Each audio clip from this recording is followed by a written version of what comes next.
Во Република Македонија 3/4 од смртните случаи се должат на незаразните болести. Нездравата храна не би требало да биде надвор од досегот на најсиромашните луѓе.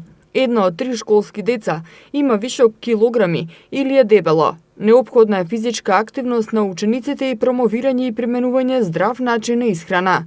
Министерот за здравство Венко Филипче рече дека мора да се смени начинот на живот, затоа што, како што рече, се повеќе луѓе конзумираат високоенергетска храна, со високи концентрации на заситени и трансмасти, сол и шекер, а се помалку овошје и зеленчук и не се физички активни. Нездравата исхрана во недоволната физичка активност има големо влијание врз големувањето на нашата телесна тежина и појава на дебелина.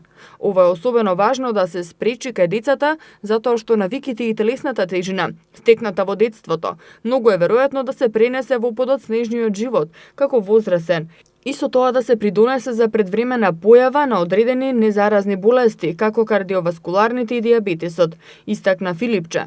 Од Светската здравствена организација информираат дека Македонија е на врвот во групата земји во кои преваленцата на дебелина е на 30%. 1 од 3 школски деца има вишок килограми или е дебело, а тоа е многу висока бројка. Во училиштата во Македонија има 120 минути физичко, додека во Унгарија секој ден децата имаат 1 час физичко. Македонија има простор за подобрување на состојбата, за промовирање здрава исхрана и физичка активност.